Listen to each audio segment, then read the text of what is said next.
When people treat us badly, we always imagine that we'll stand up for ourselves. It's 2004, and my ex-boyfriend just outed me as gay, which is not okay in small-town Mississippi.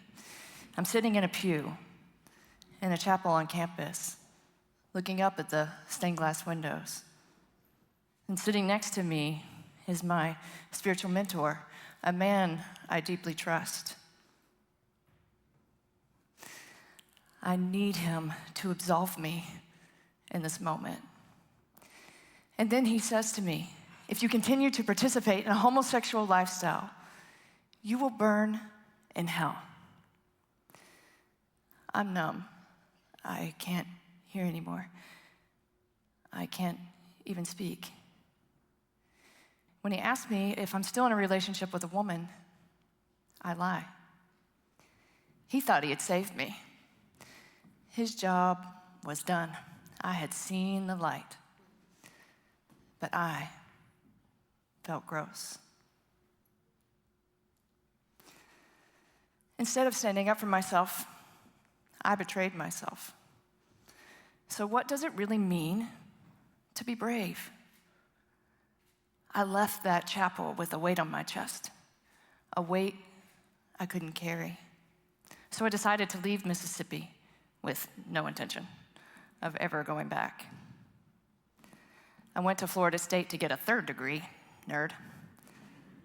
I moved to Colorado with an ex. I don't know why. But I built a new life.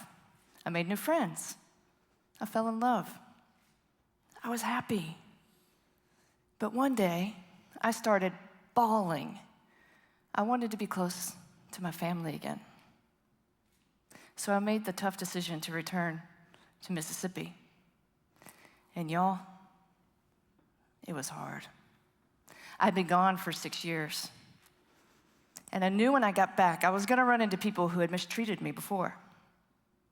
I'd walk into a grocery store. I'd see someone who I knew thought it wasn't okay to be gay. And my stomach would turn. And my fear would drive me out of the store before I'd even finish my shopping. You don't need an avocado for guacamole, right? I didn't want to face questions like, are you married? You got a boyfriend? What church do you go to? Anything to avoid standing up for myself. But time has a way of pushing you forward. I started to take baby steps. Instead of bolting out of the store, I'd just gracefully walk to the other side. I'd get to that avocado eventually. I started to be brave. I began to face those questions, those fears, those people. I opened a business. I finished another book. I started a blog. I became a vocal member of my community until one day,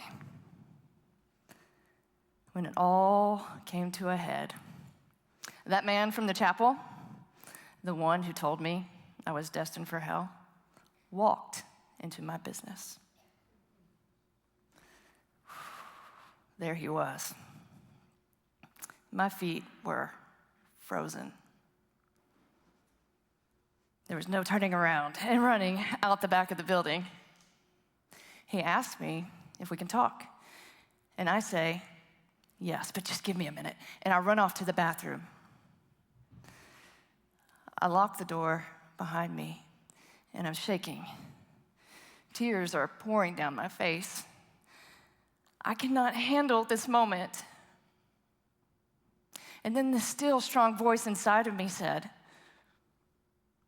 who do you want to be right now?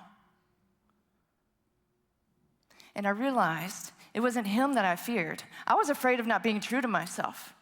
I was afraid of not standing up for myself. I was terrified of not being brave. So I look myself in the mirror and I say out loud, you are enough.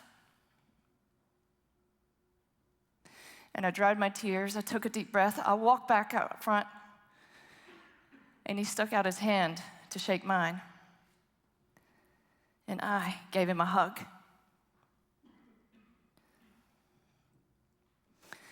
I didn't do it for him. I did it for me. I didn't need him to say he was sorry. I didn't need him to validate me. I don't know if he's ever changed his mind, but I don't need him to. We talked for 20 minutes about nothing in particular. And then I've never seen him again. So what does it really mean to be brave? Sometimes we need to hug our fears. Not because they'll go away, but precisely because they won't. Being openly afraid might be the bravest thing you'll ever do. Thank you.